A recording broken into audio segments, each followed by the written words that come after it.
Shalom, Javerim.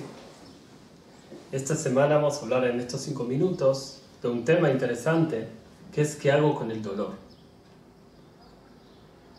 Antes de empezar a hablar y tratar de traer soluciones a este problema, vamos a tener que adelantar algo muy interesante.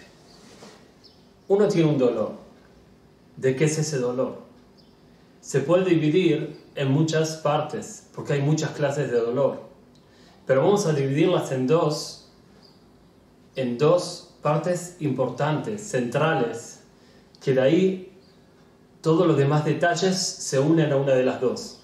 Hay dolor que viene del corazón, del sentimiento, y hay dolor que viene de la lógica, del pensamiento, de la cabeza. Entonces las soluciones son diferentes, porque cuando el problema es diferente, la solución ya es diferente. Hay gente, por ejemplo, que está triste por algún pariente que falleció, por un amigo o amiga que lo abandonó, y por cosas parecidas, o porque alguien lo ofendió. Entonces, cuando venimos a querer ayudar a esta persona, o uno mismo, para ver cómo solucionar ese problema que está en el sentimiento en especial, entonces la solución es, primero, compartir con él en el dolor. No empezar a decir no es nada, no pasa nada, no es nada, o cosas así, o diciéndole de esto nada más te vas a levantar, porque cuando uno cae se levanta, y cosas así que uno las dice mientras se trata de otro y no de uno mismo. Es el ejemplo conocido de esa abuelita que vio un niño que se cayó en un pozo y empezó una señora al lado de ella, se puso histérica, empezó a gritar, y la abuelita le dice, no te hagas problema, lo van a sacar, no habrá pasado nada. Y viene uno corriendo y le dice, abuelita, es tu nieto, y ahí se desmayó. Hay que cuidarse mucho por eso, de no dar soluciones que uno las da porque no realmente está sintiendo el dolor del otro. Entonces yo digo al revés, lo primero que se le puede ayudar a uno que está mal es sufriendo con él y mostrándole que estás en el mismo problema que él está. Por lo menos, si no tan forma, si no hasta tanto, pero algo te duele que él está dolido.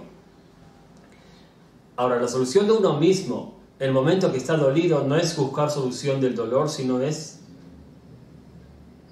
estar triste, estar dolido en ese momento, darle la parte que se merece el dolor y después con el tiempo empezar a arrepentirse de haber estado mal. Significa lo mismo cuando tú quieres calmar a otro. Primero tienes que doler con él, que él vea que el dolor de él es también tu dolor, y después empezar a alegrarlo con cosas de la vida para que se arrepienta y se pueda fortificar de haber estado tan mal. Ahora, cuando el dolor es del cerebro, de la conciencia, de la lógica, del pensamiento, de lo que sea, por ejemplo, uno pierde el trabajo. ¿Okay? Entonces uno está preocupado no porque le gustaba mucho ese trabajo, sino porque necesita el dinero. O cosas parecidas que vienen de la cabeza, o que uno realmente pierde un amigo o una amiga, pero lo que él no puede ver es la vergüenza que va a pasar por afuera, qué va a decir la gente, o todas cosas parecidas que vienen a ser en el pensamiento de la persona. Ahí ya sí se le puede hablar con lógica, para que vea que el mundo no es tan oscuro como él lo está viendo ahora, y darles fuerza para seguir adelante. Podemos ver algo interesante, que esto es lo que yo pienso. Vemos gente por dolor y problemas se suicidan. Y vemos también gente por recibir algo de repente no bueno, una noticia mala, un ataque del corazón pasa y puede morir también. La diferencia es que cuando uno viene algo de repente y le cae mal el corazón, es algo que no hay cómo dominarlo en general. Fuera cuando estaba muy preparado de antes, bueno. Pero todo lo que viene a ser que por un dolor la gente se suicida, que es un error muy grande. Bueno, eso no viene por el dolor del corazón tanto, sino por la cabeza. Un pensamiento malo que uno tiene, que piensa que como no lo estoy pasando bien, entonces decido con conciencia hacer cosas que no hay que hacer. Uno tiene que saber que el alma de uno es lo que sufre en este mundo, y cuando uno se suicida, el alma queda sin el cuerpo, sigue sufriendo lo mismo. ¿Solución eso no es? ¿Qué es la solución realmente? Una persona tenga fe en el Creador, que el futuro va a ser mejor. Y otra cosa más, que vea que hay peores cosas.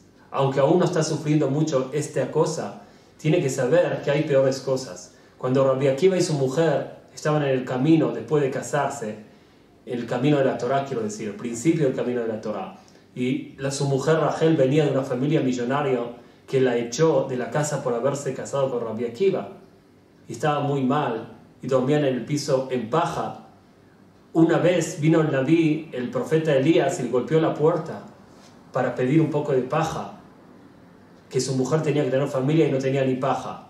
Y todo eso lo hizo el Naví Elías para consolar a Rabbi Akiva, que vea que hay gente que está peor que él. Yo pienso que pensando, cuando ya se trata del pensamiento, si uno se concentra y ve que mucha gente pasó lo que uno pasó y salió adelante, que hay gente que pasa lo mismo pero está peor que uno, pasan cosas peores, perdón, eso mismo le da la fuerza a uno a seguir adelante. Por eso digo, si uno viene a consolar a uno por algo malo que pasó, que en el corazón sufre, primero que sufra con él y después que trate de darle fuerza para que se levante y se arrepienta de haberse decaído tanto. Cuando se trata del cerebro, de la conciencia, del pensamiento, entonces la solución ya es diferente. Se tiene que hablar con la lógica, porque con pensamiento se habla con lógica, con el corazón se habla con sentimiento. Espero que siempre sepamos días alegres y que estén con nosotros la semana que viene con los 5 minutos del tema 9.